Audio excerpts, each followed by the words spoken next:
गोरखपुर नाम का एक गांव हुआ करता था।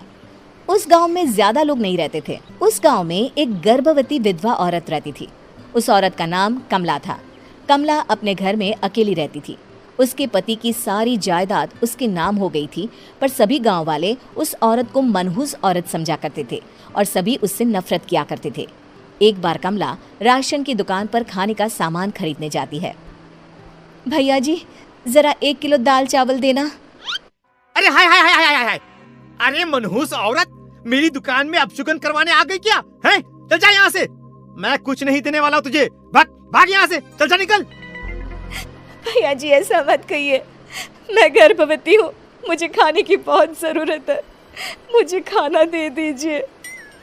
दुकानदार कमला को वहां से धक्के मारकर भगा देता है। तभी कमला रोते रोते उस गांव के किन्नरों के इलाके में आ जाती है।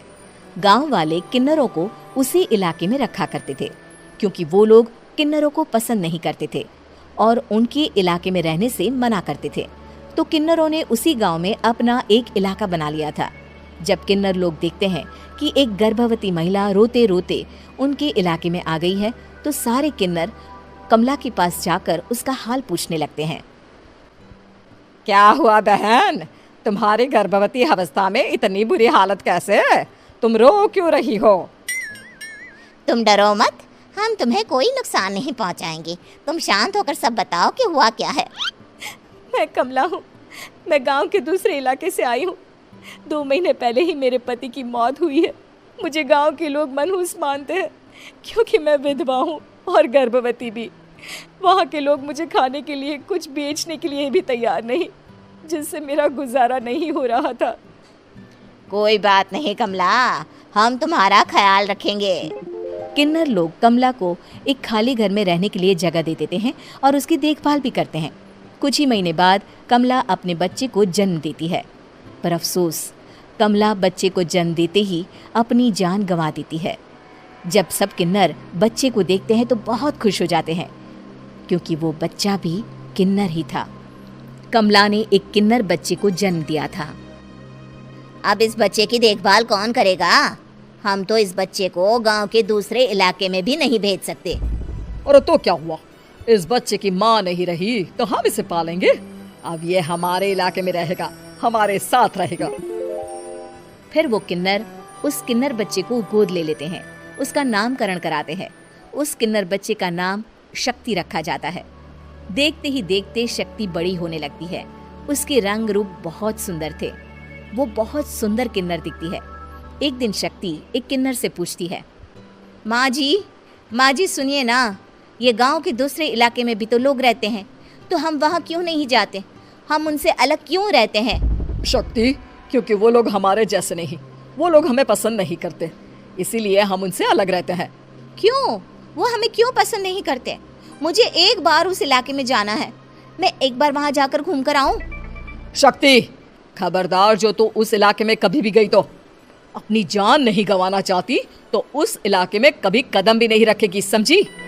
इतना कहकर वो किन्नर वहां से चली जाती है। शक्ति उस किन्नर की बात सुनकर बहुत रोती है। माँ जी ऐसा कैसे कह सकती है? उन्होंने इतनी सी बात के लिए मुझे इतना डांटा। अब तो मैं उस इलाके में जरूर जाऊंगी। फिर एक दिन शक्ति गांव के दूसरे इलाके में चुपके से जाती है। ये लोग तो हमारे जैसे ही इंसान हैं, तो ये हमसे नफरत क्यों करते हैं? जब शक्ति उस इलाके में पहुंचती है तो गांव के सारे आदमी उसके रूप से मोहित हो जाते हैं। वो लोग ये अंदाजा नहीं लगा पाते कि वो किन्नर है। शक्ति की सुंदरता देखकर सारे गांव वाले उसकी तारीफ करने लगते हैं। तभी गांव का चक्कर लगाने गांव के जमींदार का बेटा हर्ष वहां पहुंचता है। हर्ष भी दिखने में बहुत सुंदर होता है। जब हर्ष ने शक्ति को देखा तो वो भी उससे मोहित हो गया, और जब शक्ति की नजर हर्ष पर पड़ी तो वो हर्ष को देखकर मोहित हो गई। आपको पहले कभी इस गांव में देखा नहीं। इस गांव में आप नए हैं क्या? जी नहीं, वो मैं बस। तभी शक्ति बोलते बोलते रुक जाती है और मन में सोचने लगती है, अगर मैंने इनको बता दिया कि मैं दूसरे इलाके से आई हूँ तो वो समझ जाएंगे कि मैं किन्नर हूँ, इसलिए मुझे इनसे झूठ ही बोलना पड़ेगा। शक्ति हर्ष को कहती है, जी हाँ, मैं इस गांव में नई आई हूँ, यहाँ अकेली रहती हूँ। वैसे आप कौन है? आप भी इसी गांव में रहते हैं? जी हाँ, मैं इस गांव के जमींदार का बेटा हूँ। आपको किसी भी चीज की जरूरत पड़े तो आप मुझे बता देना, मुझे अच्छा लगेगा। ऐसे ही शक्ति और हर्ष एक दूसरे से रोज मिलने लगते। वो दोनों अपने प्यार का इजहार करने एक दूसरे से मिलने जाते हैं। तभी शक्ति का पीछा करते करते एक किन्नर वहां आ जाती है। शक्ति, शक्ति, मैं तुमसे बहुत प्यार करता हूं। मैं तुमसे शादी करना चाहता हूं। क्या तुम मुझसे शादी करोगी?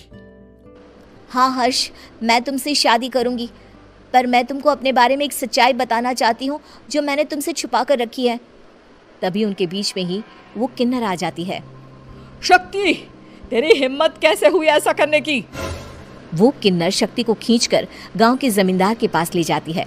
हर्ष भी वहां शक्ति को बचाने के लिए पहुंच जाता है। जमींदार शक्ति और हर्ष के प्यार के बारे में सुनकर गुस्से में आ जाता है और शक्ति को गांव के बाहर निकालने की सजा देता है। शक्ति ये बात सहन नहीं कर पाती और कुएं में कूदकर अपनी जान दे देती है। जमींदार हर्ष की शादी गांव की एक लड़की से करवा देता है, पर हर्ष इस शादी से खुश नहीं होता। शक्ति अपना बदला लेने के लिए मरने के बाद किन्नर चुड़ैल बन जाती है। अब मैं इन गाँव वालों को नहीं छोड़ूंगी, अब इनसे मैं अपने प्यार का बदला लूंगी। किन्नर चुड़ैल गांव वालों को परेशान करना शुरू कर देती है। एक बार वो रात को गांव के खेतों में पहुंच जाती है और वहां आग लगा देती है। सारी फसल जल के राख हो जाती है। जब एक आदमी रात को उठकर देखता है कि खेत में आग लग गई है तो वो वहां पहुंच जाता है। वो देखता है कि खेतों के बीचों बीच एक किन्नर चुड़ैल खड़ी है और वहां खड़े होकर ताली बजा रही है। गांव वाला किन्नर चुड़ैल को देखकर बेहोश हो जाता है। जब सुबह उस आदमी को होश आता है तो वो सीधा जमींदार के पास जाता है। अरे जमींदार साहब, अरे वो किन्नर चुड़ैल ने मेरी सारी फसल जला दी। अब मैं क्या करूंगा, क्या होगा मेरा? जमींदार चुड़ैल किन्नर का नाम सुनते ही सब कुछ समझ जाता है। अब वो बहुत डर जाता है। उसी रात को जब जमींदार डर के मारे अपने कमरे में सो नहीं पाता, तभी वहां अचानक से किन्नर चुड़ैल आ जाती है। किन्नर चुड़ैल जोर जोर से जमींदार के आगे खड़ी होकर हंसने लगती है और ताली बजाने लगती है। जमींदार उस डरावनी किन्नर चुड़ैल को देखकर बहुत डर जाता है। तूने मेरे साथ बहुत बुरा किया, अब मैं तुझे जान से मार दूंगी। नहीं नहीं नहीं नहीं नहीं, मुझे माफ कर दो, मुझे मत मारो। मैं कभी ऐसा दोबारा नहीं करूंगा। अब तुम जो बोलोगी वही मैं करूंगा।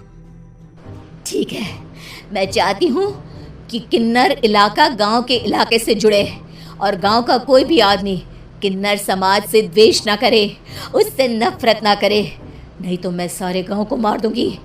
और तुम गांव में एक नया कानून बनाओ कि अगर किसी ने भी किन्नर समाज को हानि पहुंचाने की कोशिश भी करी या इनसे भेदभाव करने की भी कोशिश करी तो उनको कड़ी से कड़ी सजा मिलेगी। हाँ हाँ हाँ हाँ, मैं ऐसा ही करूंगा। तुम जो बोलोगी वो मैं करूंगा, पर मुझे जाने दो प्लीज। तब वो किन्नर चुड़ैल वहां से चली जाती है। गांव का जमींदार किन्नर चुड़ैल का कहा मानते हुए दोनों इलाकों को एक कर देता है और नया कानून भी लागू कर देता है। तब से वहां किन्नर समाज और बाकी गांव वाले शांतिपूर्वक रहने लगते।